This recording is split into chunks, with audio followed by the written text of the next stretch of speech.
예, 레위기 13장 1절입니다.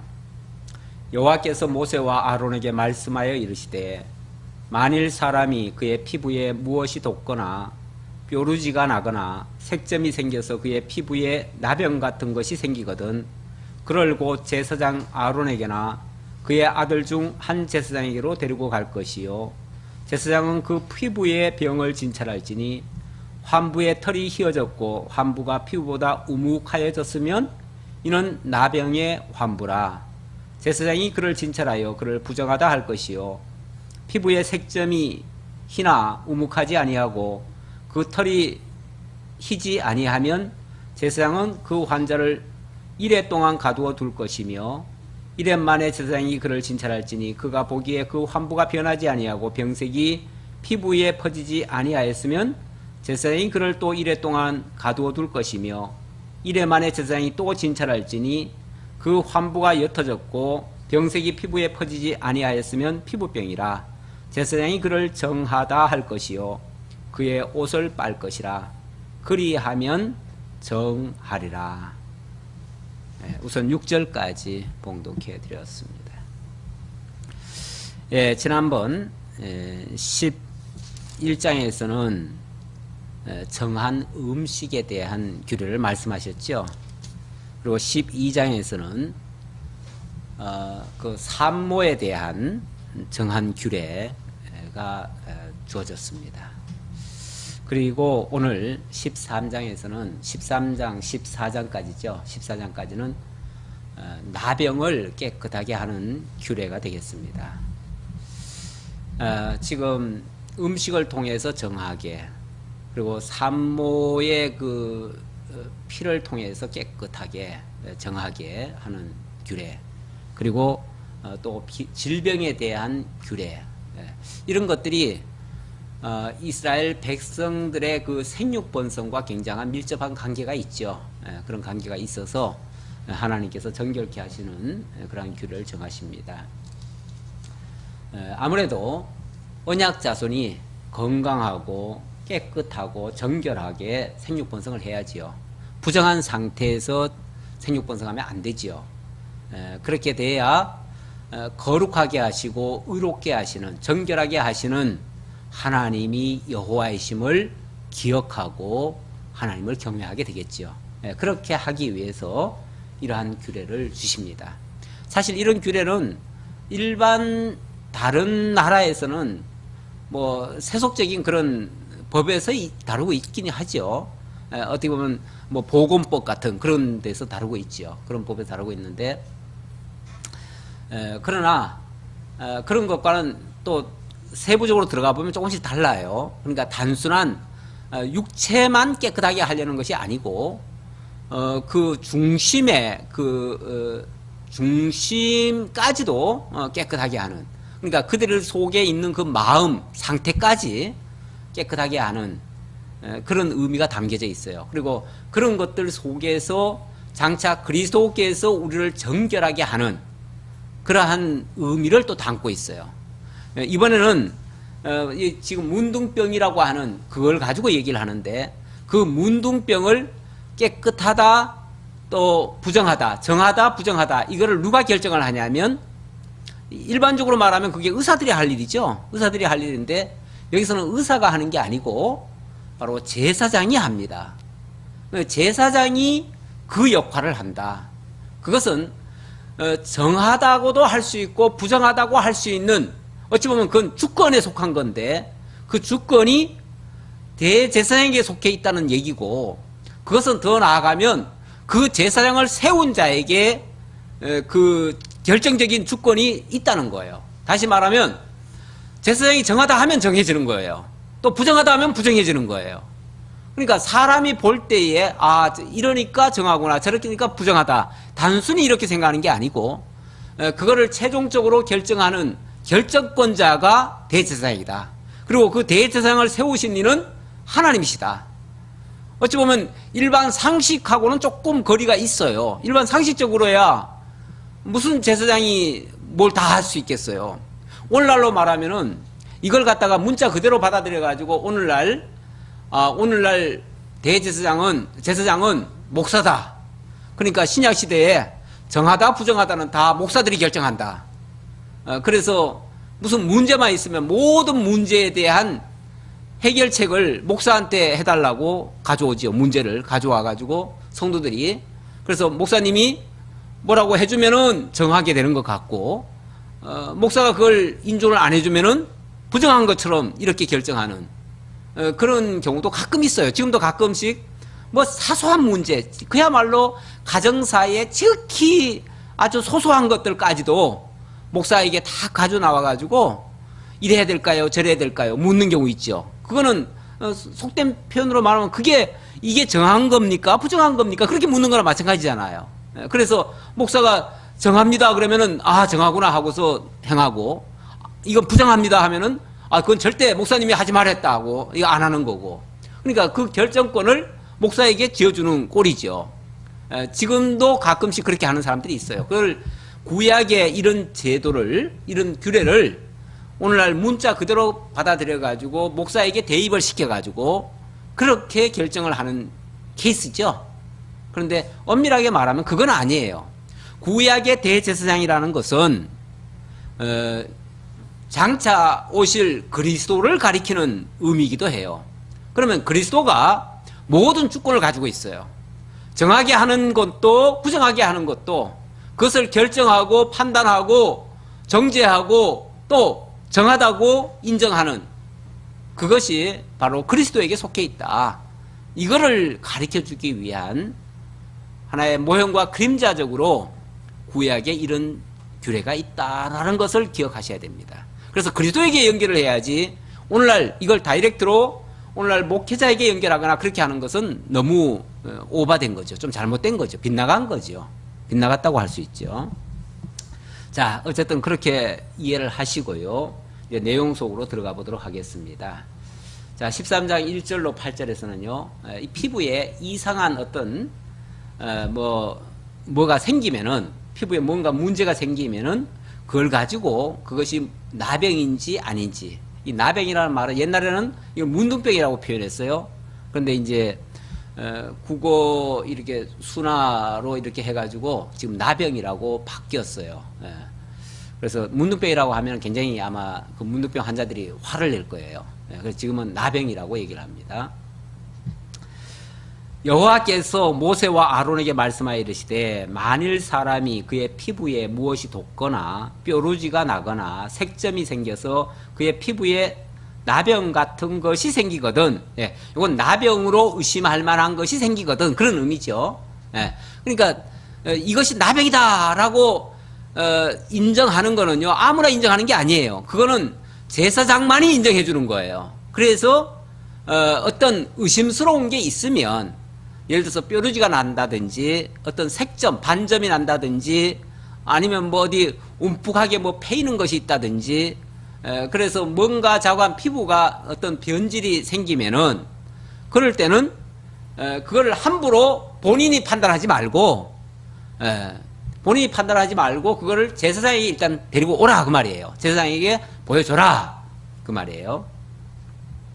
제사장은 그 피부의 병을 진찰할지니 환부의 털이 휘어졌고 환부가 피부보다 우묵하여졌으면, 그 어떤 난 지점이 있죠. 지점이 있는데 거기에 그 환처에 만약에 털이 생겼다. 그러면 요거는 약간 비정상인 거예요. 그렇죠? 그냥 환처면은 예를 들어서 불구스름하게 됐다든지 아니면 뭐가 볼속 튀어나왔다든지, 불룩 튀어나온 거는 오히려 그렇게 나쁜 것이 아닐 수 있어요. 그런데 요게 만약에 속으로 쏙 들어갔다든지, 쏙 들어가는 것은 이걸 쏙 들어가든지 아니면 거기서 이렇게 퍼지는 거, 그걸 난육이라고 그러는데 이렇게 옆으로 이렇게 벌어지듯이 나오는 거, 이런 것들은 뭔가 좀 수상한 거예요. 근데 거기에 또 털이 또 나왔다. 그러면 이거는 거기서 벌써 이상현상이 일어나는 거예요. 이상현상이. 그래서 털이 났는데 그 털이 또 휘어졌고, 아무래도 뭐 원래 손발에 다 털이 있죠. 있는데 아마 이 우리나라 사람보다도 저 서양인들은 그 털이 더 많을 거예요. 더 많은데 여기가 만약에 허옇게 변해버리면은 표시가 확 나버리죠.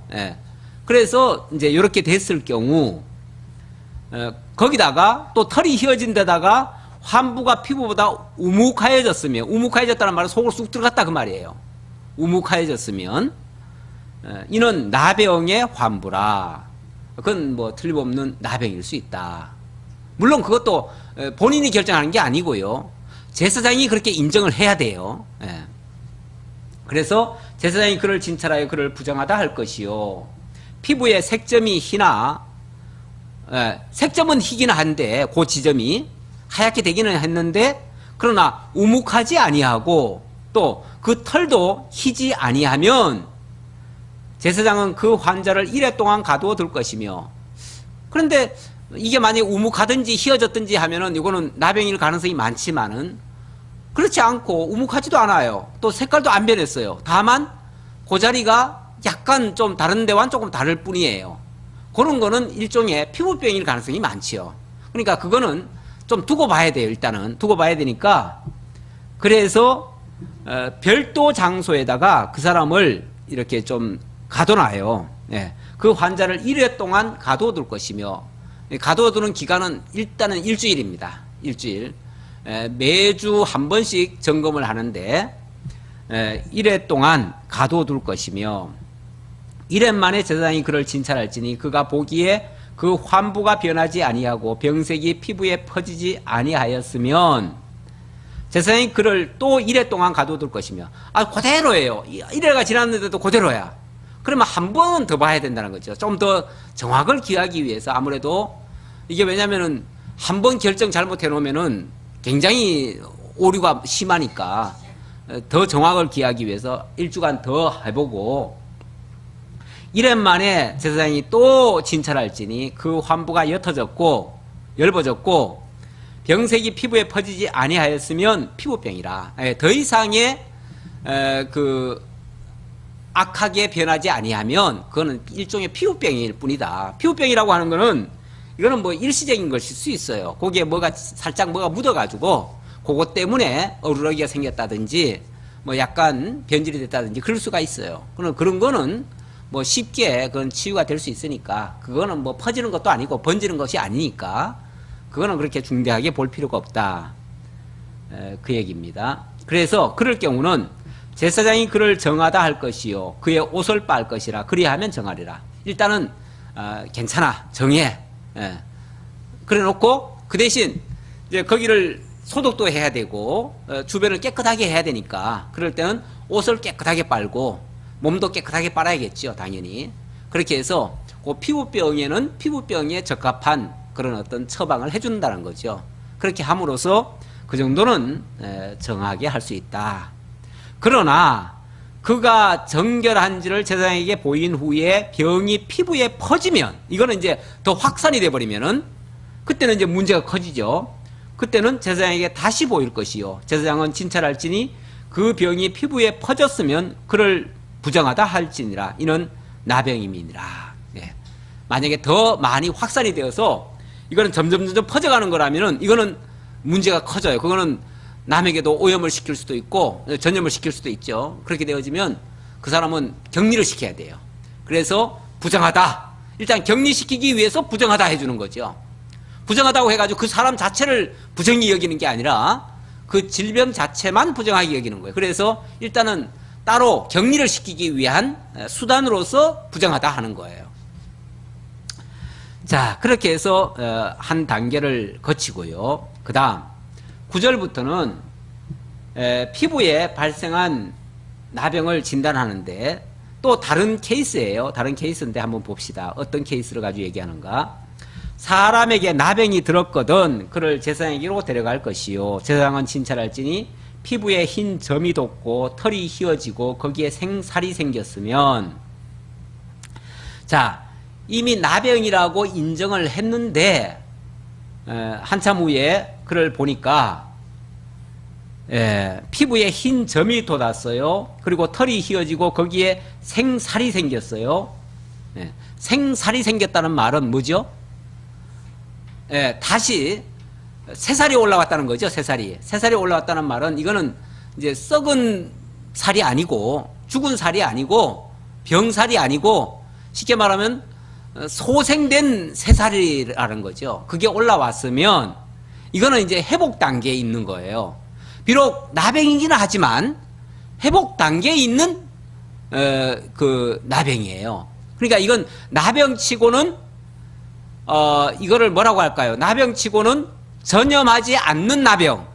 이제 오래돼 가지고 이미 굳어 가지고 이미 뭐 색깔은 다 변했어요. 그래서 겉보기에는 틀림없이 나병은 나병이에요. 나병은 나병인데 하지만 이미 새살이 돋았다는 것은 더 이상 다른 사람들에게 전염시키지 않을 수 있는 나병이에요. 그런 경우는 정하다, 부정하다 할 것이요. 일단은 부정하다 하지요. 부정하다 할 것이요. 그가 이미 부정하였은즉 가두어 두지는 않을 것이며 이미 부정하였기 때문에 가두어 두지 않는다. 이제 그 상태에서 그냥 내버려 두라는 얘기 같아요. 그러니까 이거는 어찌 보면 다른 사람들에게는 전염을 안 시킨다. 이제 그런 의미 같아요. 그래서 가두어 두지는 않을 것이며 제사장이 보기에 나병이 그 피부에 크게 발생하였을 때 그 환자의 머리부터 발끝까지 퍼졌으면 그가 진찰할 것이요 나병이 과연 그의 전신에 퍼졌으면 그 환자를 정하다 할지니 다 희어진 자인즉 정하거니와. 이게 좀 이상하지 않나요? 얼른 생각에. 우리가 일반 상식하고는 조금 다른 것 같은 느낌이죠. 진찰해서 만약에 전신에 다 나병이 퍼졌으면은 그 환자를 정하다 하래요. 정하다. 당연히 부정하다 해야 될 것 같은데 오히려 정하다 하고요. 정하다 할지니 다 희어진 자인즉 정하거니와. 다 희어졌으니까 오히려 정하다는 거예요. 다 희어졌으니까. 전체가 다 희어졌으니까 정하다. 여기 좀 특이하죠. 어쨌든 그렇죠. 일단 문제의식을 느끼시고요. 그 다음 14절 보면은 아무 때에든지 그에게 생살이 보이면 그는 부정한즉 제사장이 생살을 진찰하고 그를 부정하다 할지니 그 생살은 부정한 것인즉 이는 나병이며. 오히려 다 희어졌으면 정한데 다 희어진 중에서 일부가 다시 생살이 또 나오기 시작하면은 그거는 오히려 부정하대요. 부정하고 그거는 부정하기 때문에 그 사람을 오히려 나병이라고 얘기를 하고요. 그 생살이 변하여 다시 희어지면 제사장에게로 갈 것이요. 제사장은 그를 진찰하여서 그 환부가 희어졌으면, 그래서 만약에 생살이 돋아 올라왔는데 그것이 다시 희어지면 그제서야 정하다 하래요. 얼른 생각하기는 조금 우리 상식하고 조금 안 맞지요. 그렇죠? 그러니까 이걸 단순히 뭐 건강 차원에서만 생각한다면 이거는 좀 말이 안 되는 얘기 같아요. 쉽게 말하면은 문둥병은요 들려면 확실하게 들어야 돼. 그래 전체가 온몸이 다 문둥병이 되면 그 사람은 뭐가 돼요? 정하다 할 것이요. 다 휘어지면 오히려 정하다 하래요.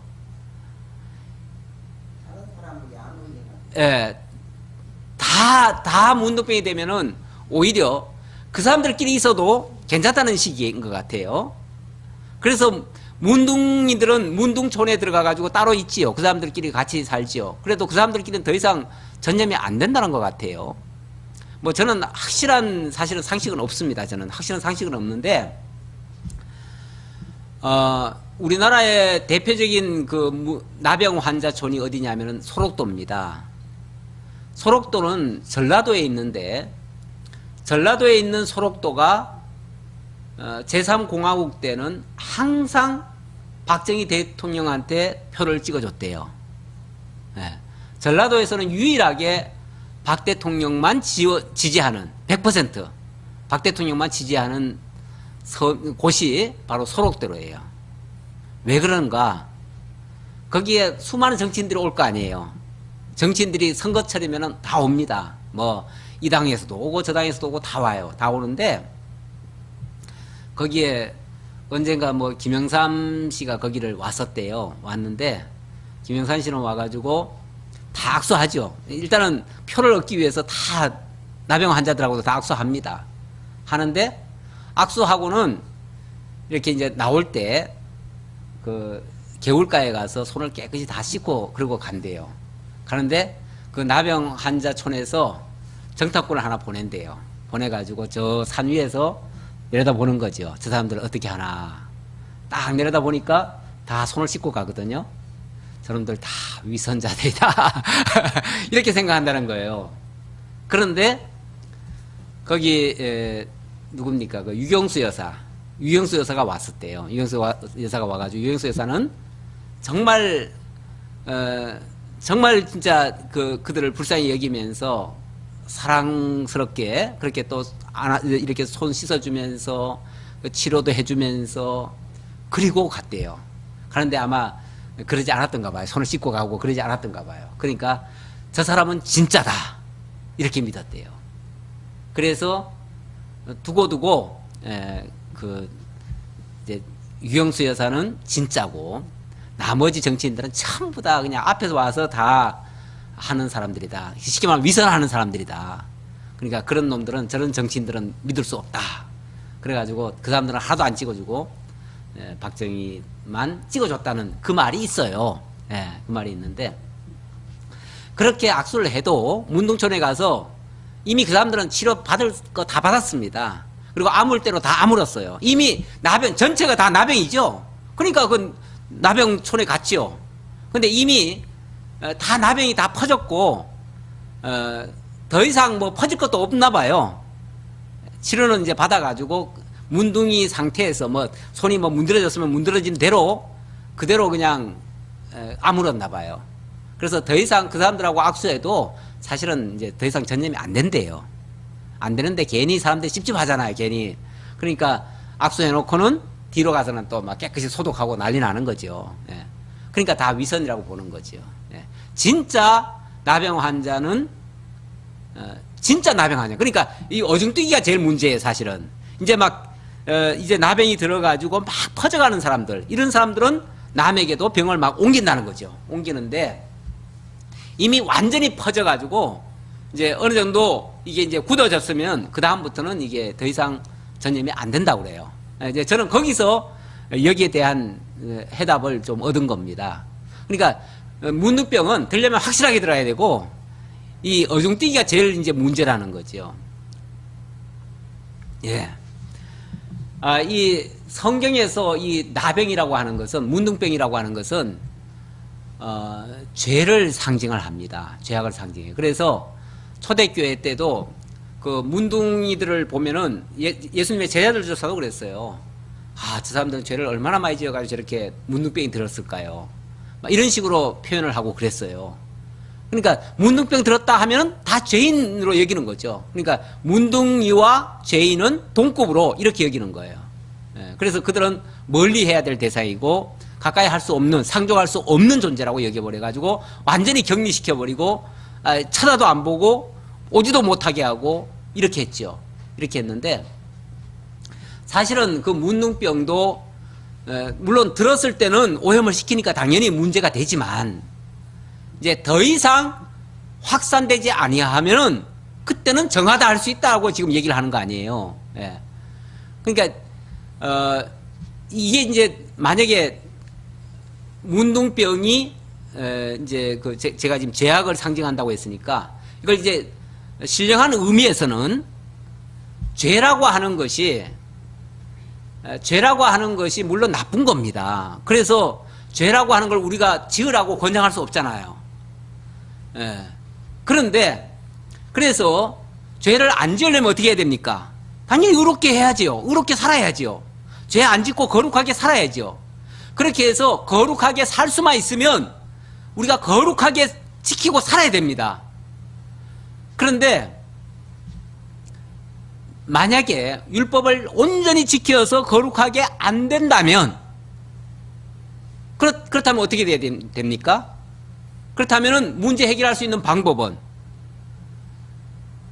완전히 죄인임을 사실은 깨달아야 됩니다. 그렇잖아요? 우리가 완전히 죄인이 되었을 때 뭐 할 수가 있어요? 그럴 때 아, 나는 죄인으로소이다 하고 두 손 두 발 들고 주님께 나아가지요. 그래서 주님으로부터 죄 용서함을 받는 거죠. 그래서 나는 죄인으로소이다 라고 하나님 앞에 고백하고 주님으로부터 죄사함을 받는 거예요. 그래서 완전히 죄인 되었을 때는 죄사함을 받을 수가 있어서 의롭게 될 수 있는데, 문제는 이 어중뛰기가 제일 문제예요. 자기 스스로 의롭게 될 수도 없으면서 율법 지켜서 의롭게 하려고 발버둥 치는 경우, 그럴 때는 정작 의롭게 되지도 못하면서 또 조금 한두 개 지켜놓고는 자기가 의롭다라고 착각을 해버려요. 이럴 때가 제일 문제라는 거죠. 그 대표적인 케이스가 어떤 사람입니까? 바리새인들이죠. 바리새인들. 예수님이 바리새인과 그 세리, 죄인들을 이렇게 비교를 한 적이 있어요. 비교를 했는데, 바리새인들은 기도할 때요, 하나님이여, 막 고개를 뻣뻣이 쳐들고 그러죠. 하나님이여, 나는 지난 일주일 동안도 계명을 잘 지켰고 저 세리와 죄인들처럼 죄를 짓지 않았나이다. 이렇게 기도한다는 거예요. 그러니까 자기네들은 의롭다라고 지금 하나님 앞에 지금 의롭다라고 자기를 자랑하고 있는 중이죠. 그리고 죄인들은요, 고개를 못 쳐들어요. 고개를 못 드니까 하나님 앞에 감히 나오지도 못하고 성전에도 나오지도 못하고 고개를 쭉 쳐받고는 하나님, 나는 죄인으로소이다 이런다는 거예요. 그러니까 성전까지 나오지도 못하고 성전 앞에서 하나님이요, 나는 죄인으로소이다 그런다는 거예요. 그럴 때 예수님이 뭐라 그러냐면은, 저가 죄인인 줄 알기 때문에 오히려 제사함을 받고 편안하게 집으로 갔느니라 이렇게 얘기를 해요. 그러니까 하나님께서 용서해 주셨다는 거예요. 죄인인 줄 아는 자는 용서해 주고, 죄가 없다고 하는 자는, 또 자기는 본다고 하는 자는 너희 죄가 그저 있느니라 이렇게 얘기를 해요. 그러니까 바리새인들한테는 스스로 의롭다라고 얘기하는 자는 오히려 죄인이라고 규정해버리고, 의롭지 않다라고 규정해버리고, 나는 죄인으로소이다 하는 자는 오히려 죄사함을 선언을 하셔요. 누가 그렇게 선언하십니까? 예수님이 하셔요. 그러니까 진짜 그가 죄인인지 아닌지를 규정해 주는 자는 바로 예수님이에요. 예.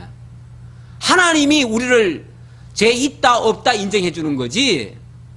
그러니까 하나님이 정하다 하면 정한 거고 부정하다 하면 부정한 거예요. 그런데 사람들은 자기가 뭔가를 조금 지켜가지고 의롭다라고 착각을 하니까 그게 하나님 앞에는 오히려 더 가증스럽게 되는 거예요. 그러니까 절대 자기가 스스로 의롭다라고 여기는 거 제일 위험한 겁니다. 내 스스로 판단하는 것, 이거는 정하다 부정하다 하는 거, 그거 제일 위험하다는 거예요. 네. 우리는 항상 오히려 겸손하게 죄인인 줄로 인정하고 주님 앞에 가서만 주님이 정하다고 해줘야 정하다라는 걸 인정받을 수 있다 이렇게 생각하고 주님 앞에 나아가는 자세가 필요하지요. 예. 지금 그런 의미로 이해를 하면 이 본문이 이해가 될 수 있다 그렇게 말씀드리겠습니다. 예. 우리 예수님의 그 요한계시록에 보면 그런 말씀도 있지요. 차든지 더없든지 하라. 물론 조금 개념은 좀 다르지만은 하나님 앞에서는 이 회색 분자가 제일 문제예요. 회색 분자가. 나는 확실하게 죄인이다. 이렇게 그래야, 죄인인 줄 알아야 하나님 앞에 회개할 줄 알고 나올 수가 있죠. 그렇지 않으면은 자기가 하나님께로부터 인정을 못 받아요. 그러니까 나 스스로 인정하는 자는 하나님께로부터는 인정받기가 어려울 수 있어요. 그렇다는 것을 분명히 알고 희든지 검든지 차든지 더없든지 분명하게 할 필요가 있습니다. 자, 그 다음 18절입니다. 이번에는 피부의 종기와 나병을 진단하는 규례입니다. 피부에 종기가 생겼다가 나았고 그 종처에 흰 점이 돋거나 희고 불구스름한 색점이 생겼으면 제사장에게 보일 것이요, 그는 진찰하여 피부보다 얕고 그 털이 희면 그를 부정하다 할지니 이는 종기로 된 나병의 환부입니다.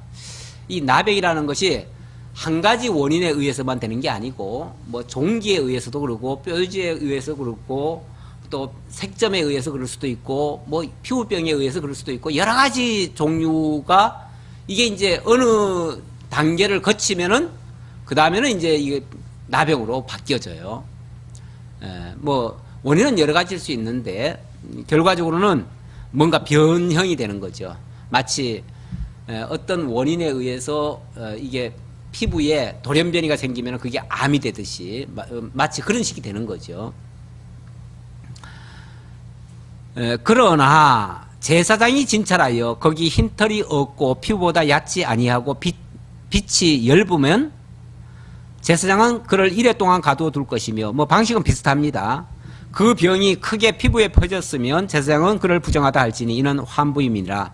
그러나 색점이 여전하고 퍼지지 아니하였으면 색점이 여전하고 퍼지지 아니하였으면 여전하고 퍼지지 않았다는 말은 이미 그걸로 굳었어요.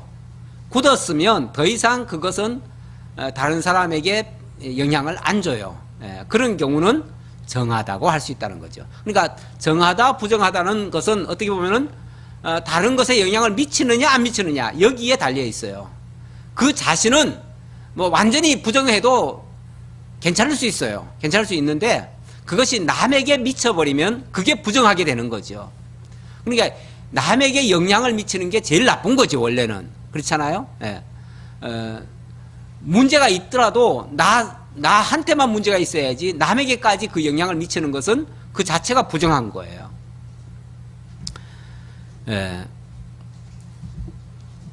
피부가 불에 데었는데 그 댄 곳에 불구스름하고 희거나 순전히 흰 색점이 생기면 제사장을 진찰할지니 그 색점의 털이 희고 그 자리가 피부보다 우묵하면 이는 화상에서 생긴 나병인즉 제사장이 그를 부정하다 할 것은 나병의 환부가 됨이니라. 예,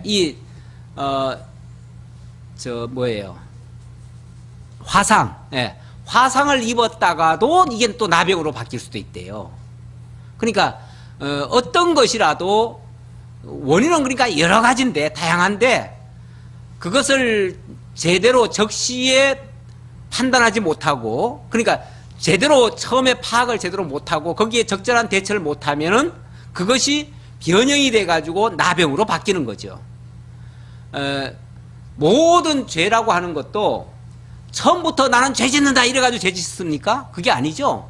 뭔가를 잘 분간을 못하다든지 아니면 엉뚱한 거를 추구했다든지 뭐 어떤 원칙에서 벗어났다든지 처음에는 사소한 것들이에요.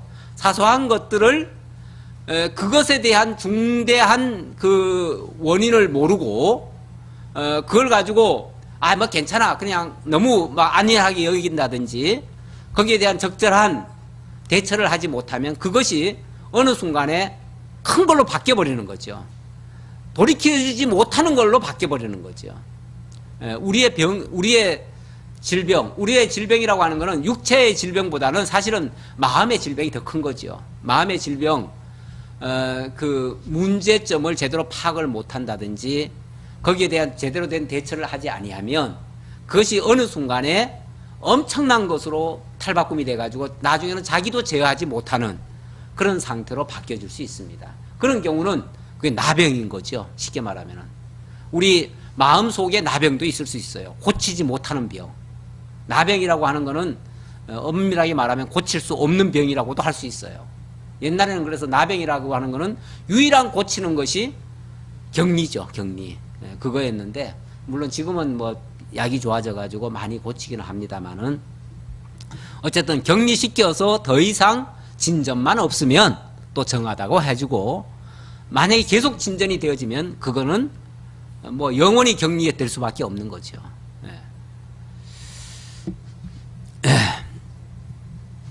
그러나 제사장이 보기에 그 색점이 흰털이 없으며 그 자리가 피부보다 얕지 아니하고 빛이 엷으면 그는 그를 이래 동안 가두어 둘 것이며 이래 만일 제사장이 그를 진찰할지니 만일 병이 크게 피부에 퍼졌으면 그가 그를 부정하다 할 것은 나병의 환부임이니라. 28절 만일 색점이 여전하여 피부에 펴지지 아니하고 빛이 엷으면 화상으로 부은 것이니 제사장이 그를 정하다 할 것은 이는 화상의 흔적임이니라.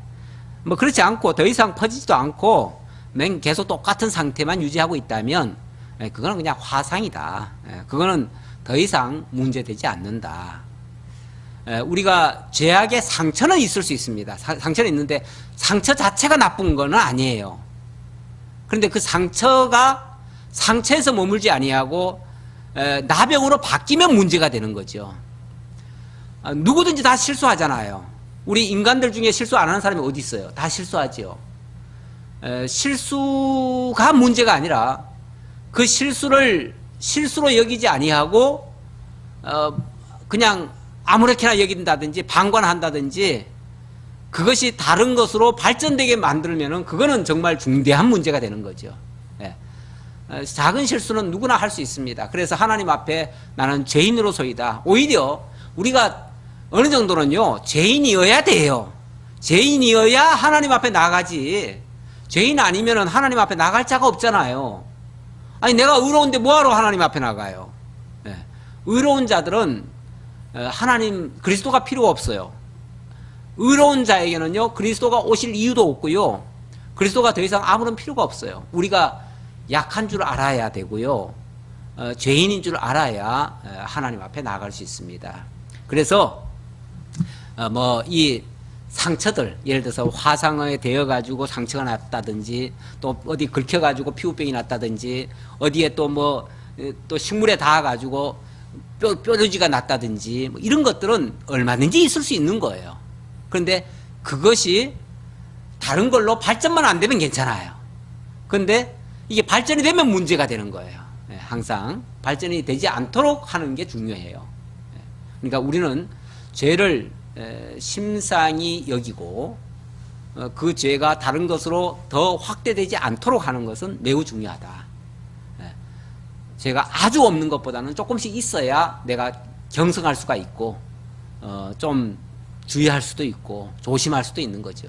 그래서 세상에도요, 가시덤불도 있어야 돼요. 가시덤불도 있어야 되고요. 길도 울퉁불퉁 해야 돼요. 그래야 조심하지.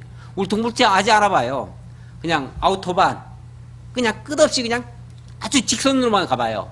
그러면요, 졸려가지고요, 나중에는 큰 사고 나요. 그래서 도로도 일부러 약간씩 굴곡으로 해놓는다 그래요.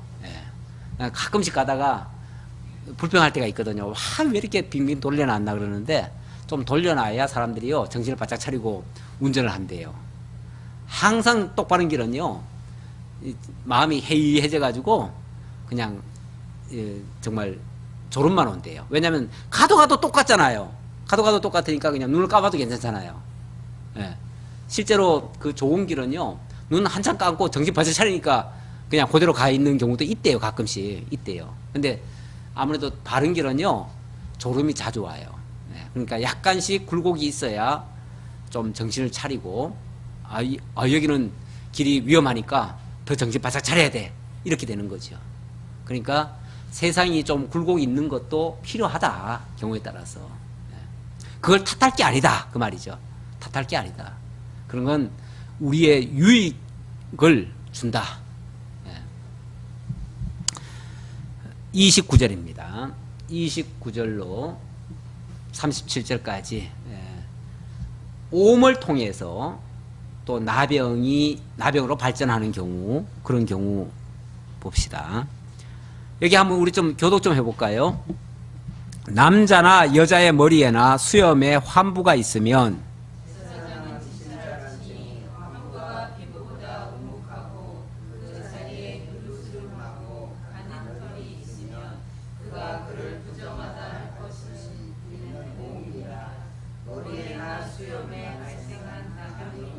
이거는 이제 오미인데 그것이 멈추지 아니하고 만약에 계속 발전을 하면 거기서도 오미 또 나중에 나병이 또 될 수 있다는 거죠. 만일 제사장이 보기에 그 오음의 환부가 피부보다 우묵하지 아니하고 그 자리에 검은 털이 없으면 제사장은 그 오음 환자를 이래 동안 가두어 둘 것이며,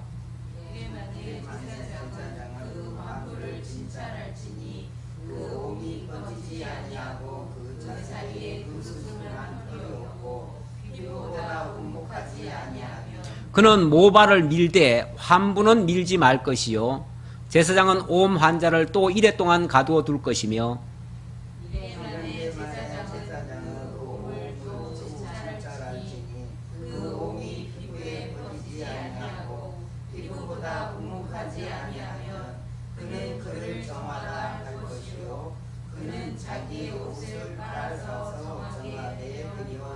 깨끗한 후에라도 옴이 크게 피부에 퍼지면 제사장은 그를 진찰할지니 과연 옴이 피부에 퍼졌으면 누른 털을 찾을 것 없이 그는 부정하니라. 그러나 제사장이 보기에 옴이 여전하고 그 자리에 검은 털이 났으면 그 옴은 나았고 그 사람은 정하니 제사장은 그를 정하다 할지니라. 예, 이 옴의 경우는 이제 그렇게 이제 그 검사하기 위해서 그 부분을 밀기도 그 주변을 다 밀기도 하고 그렇게 해서 그것이 어떻게 변하나 그런 걸 이제 관찰하라는 거죠. 이건 물론 제사장에게 한 말이지만은 이렇게 해서 옴의 경우도 이렇게 정하게 될 수도 있고 부정하게 될 수도 있다. 만약에 그것이 더 이상 퍼지지 아니하고 그 자리에서 멈춘다든지 또 색깔이 이제 정상으로 돌아오면 그때는 비록 옴이긴 하지만 정하다고 할 수 있다. 그거는 더 이상 이제 전염을 안 시키는 그런 것이 될 수 있다는 거죠. 약간의 상처는 있을 수 있습니다. 상처까지 나쁘다고 할 수는 없어요. 우리 인간들도 보면은 다 약간씩의 약점은 다 가지고 있어요. 그 약점을 무조건 허물 잡으면 안 돼요.